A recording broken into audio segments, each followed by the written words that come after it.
Skipping, the greatest sport ever created. It's fun. It cuts your grass. It's portable. And best of all, it's relaxing.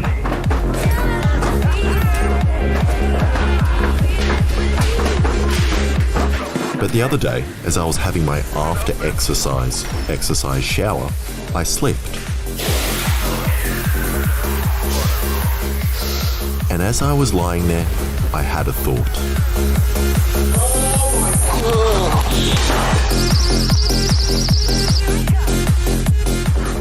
Okay, before I attempt to see if I can skip fast enough to stop the rain, I'm going to do some very bad maths to figure out how fast I actually need to skip. So I looked up the average speed of a raindrop, which travels at around 10 meters a second and has a width of 3 millimeters, which is around 10,000 millimeters a second, and if the skipping rope is 4 millimeters thick, 800 rotations a second to stop every drop of rain from hitting your head. And after doing a quick skipping rope test myself, I'm actually pretty close, with around 3 rotations a second. So either I need to step up my steroid cycle or find another way to do it. And after looking online, I found this Chinese kid, who currently holds 2 world records. The first as the fastest jump roper in the world, and the second for the most amount of ants killed in 30 seconds, managing to do 216 skips and kill 10,127 ants, which works out at around 7 skips a second. So I got excited and immediately sent him a message asking if he wanted to join me in the shower where I could pour water on him, but he never responded. Which means I'm going to have to cheat and make something much stronger than me and this kid. And I think I know where I want to start, with this cement mixer. And my idea is simple. I have this bent rod stuck in here with a skipping rope on one end so that when I turn it on, it acts like a spinning arm.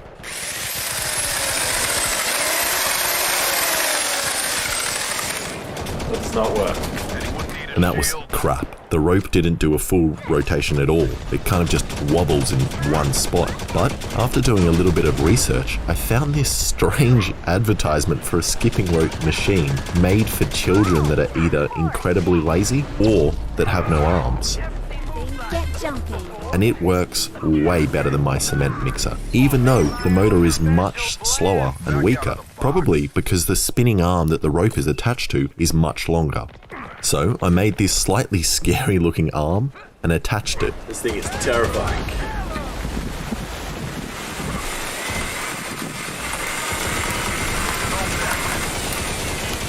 It's pretty good. So take this face shield, put it on. To the beat. Jump, jump, jump it. Set your speed and take the lead. Jump, jump, jump it. With a friend, just shake and bend. Okay, stop. Let's try faster. Just obviously, if it gets tangled, release immediately because otherwise the blades will come into my head. Okay, ready, set, go. Jump, jump, jump it. Set your speed and take the lead. Jump, jump. Okay, stop. And after the rope snapped and whipped me in the eye, I decided it was time for me to make it much faster and stronger. And after raiding the bin of the local pool shop, I found these. But more importantly, this, a 2,500 watt pool pump, which spins at 2,800 rotations per minute with a 7 meter minimum head. My head is only around 40 centimeters, but hopefully it should still work. So I just got a giant metal blade, drilled a hole in it, and attached it to the motor, which seems slightly dangerous. Just a sword attached to a motor. So I secured the motor to the table and piled up some stuff to make sure I don't decapitate a passerby, and turned it on. If you hear me scream, come into the garage. 3, 2, 1.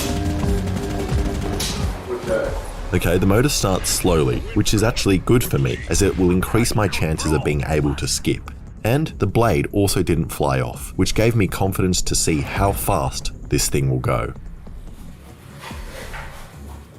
3, 2, 1.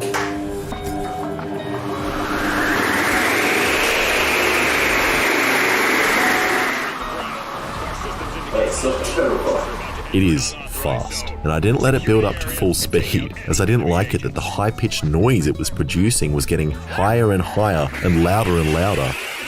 But I'm happy with it, and decided I would attach some more things that can fly off and kill me. Like these bearings on the end, so that when the skipping rope is spinning around, it doesn't get tangled up. So I just clamped them down, then welded them in place.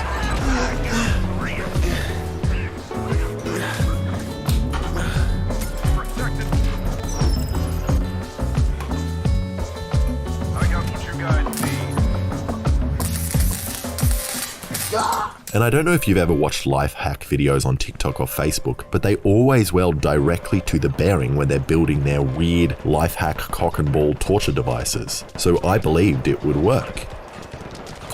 But it doesn't. These bearings do not turn. And I think it's because the little balls inside must be arcing and then welding to each other, which means I'll need to friction fit the bearings. So I cut out a small section of pipe and welded it onto the metal strip, then pressed the bearing into it.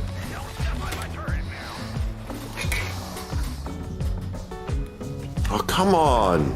Which didn't work either. So I'm going to get even more janky, and I'm going to use these washers and some super glue to very precariously hold the bearings on.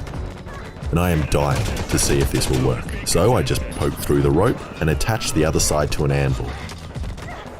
And after giving it a spin with my hand, I reckon this might work. Please work. Kind of works.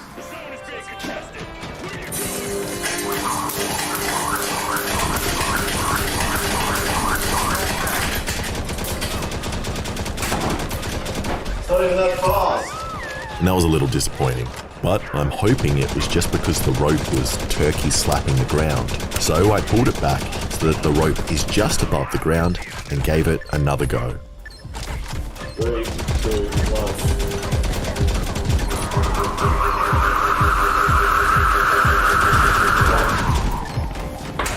That is much faster. Which worked much better, but still nowhere near fast enough. So I reckon I can fix this by reducing the weight of the spinning arm with some wood.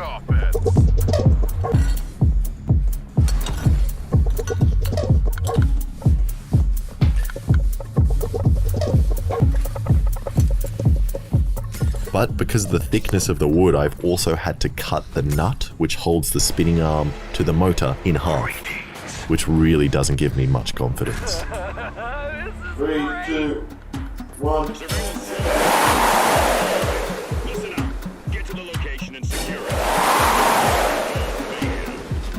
Okay. Stay together. That is so much faster. And the wood spins much faster than the steel. But for some reason, as soon as I added the rope, it slowed down heaps.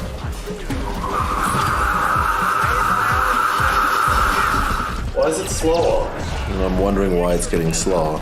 Because the wood is rubbing against the motor. I was like, why is this so hot as well? That makes so much sense. Okay, round 4. This time with a split in the wood. 3, 2, 1.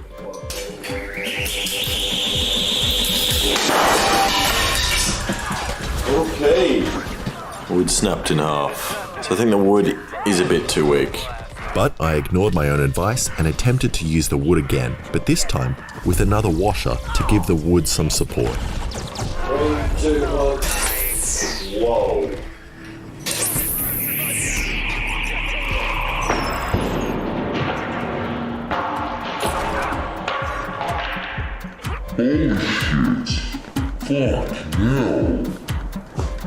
I cannot use wood.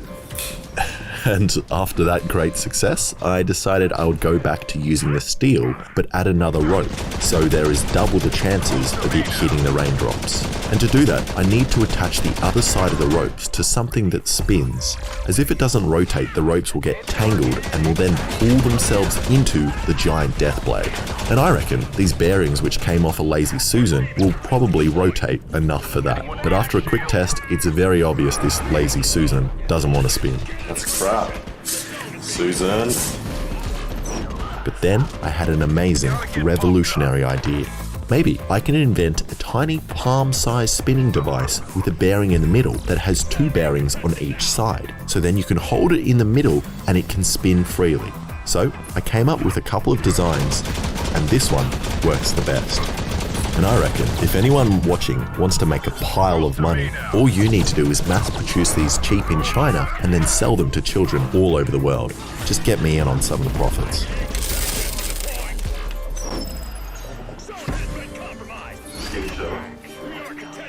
Okay, the palm spinner idea seems to work. The rope is making a full rotation without getting tangled. But I'm kind of worried the 3D printed plastic will break while spinning at high speed and then the wires will come loose, creating the world's largest whippersnipper.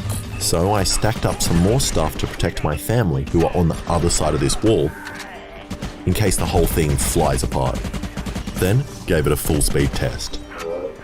3, 2, 1.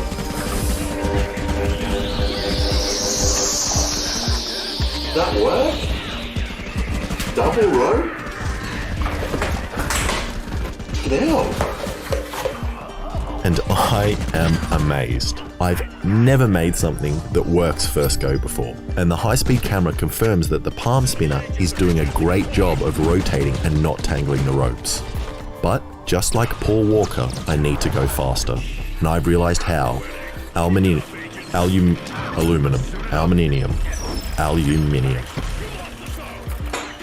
Beautiful.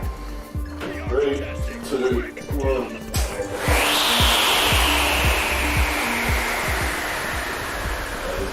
That worked really well. Maybe too well, actually, as I think I almost turned it into a propeller. So I attached the metal wires, and luckily while doing that discovered that the 3D printed palm spinner had broken. So I used the last of my skateboard bearings and created a new spinner out of aluminium and super glue. Now I'm ready for the final test before trying to jump rope fast enough to stop the rain. 3, 2, 1. Oh my god, that's quick.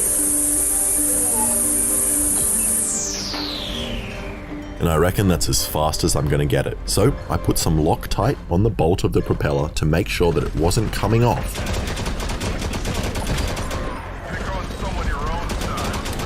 And then gave it a proper tighten. And then I grabbed some stuff around the house to make one of those stupid rain devices that every single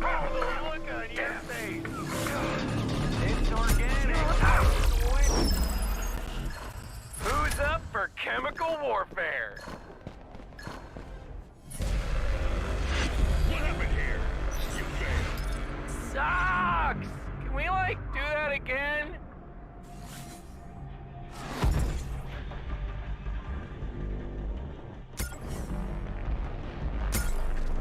Contract requires you to destroy a squad of opposing agents. Get it done. So now, hopefully, when I open this tap, the water runs through the hose into the bath, past his legs, down the drain, through the pipe, and then out the head before it falls directly onto this wire. And I was about to turn it on for a test, but luckily remembered that my yard is always filled with birds that fly around, and the last thing I want to do is create a magpie pie. So I decided I would just wait for night. Nice. And before testing the machine, I thought I should have a go at skipping so we can get a comparison and see how bad I am. Oh, it's gonna be so cold. Go.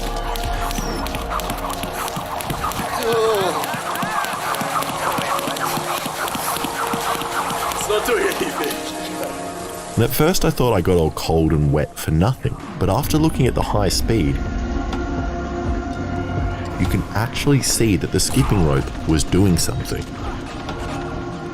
and hit the rain, leaving a trail of mist, which gives me hope that the full speed test will create an air bubble force field around me. And my original intention was to attempt to skip in the middle of this machine, but after seeing what happens when it goes wrong and seeing what happens when it goes right, I'm not going to risk it. But Chinese Jump Rope Kid, if you're watching, the offer's still open if you want to come smash your own world record.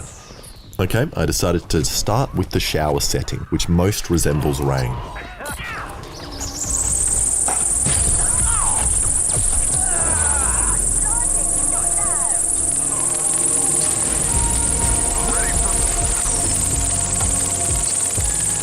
And at first glance, that didn't seem very successful either. But in the slow-mo, you can see that it definitely impacts more raindrops than before and creates a line of mist where the rope spins. And it does it especially well against the larger raindrops. So I changed the setting on the hose and gave it another go.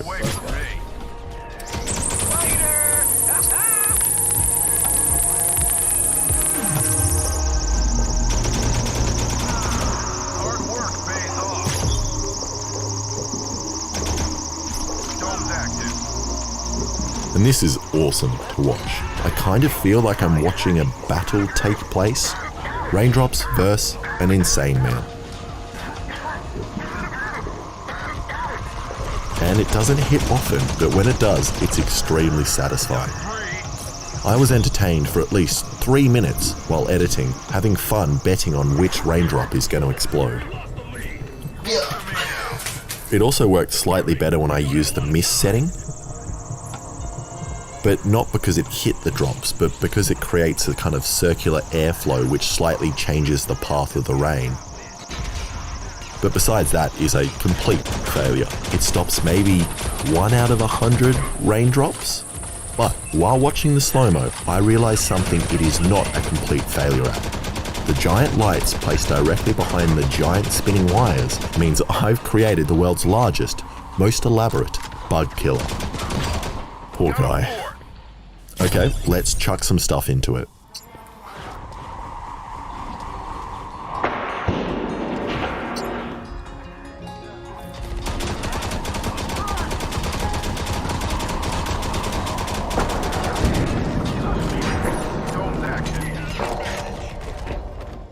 Okay, this is what it did to the banana. Not very impressive. But the banana did this to the machine. This thing is so... And that was also a waste of a banana. But luckily, I've been learning to grow heaps of delicious bananas at home with the help of today's sponsor, Skillshare. Skillshare is an online learning community with thousands of inspiring classes for creative and curious people, so you can explore new skills, develop existing interests, and get lost in creativity. I've been loving this course on indoor gardening by Etkart Chaudhary, who's taught me how to grow amazing plants in my own house without the need for a yard or even a patio. Before I used to kill my plants, but thanks to Etka, who's got a PhD in ecology, I now get amazing produce every single time. Skillshare is curated specifically for learning, meaning there are no ads, and they're always coming up with new premium classes. Whether you're a dabbler or a pro, a hobbyist or a master, Skillshare has a class for every skill level. The first 1,000 of my subscribers to click the link in the description will get a 1-month free trial of Skillshare so you can start exploring your creativity today. Thank you so much for watching. If you like that, please subscribe and check out some of my other stuff.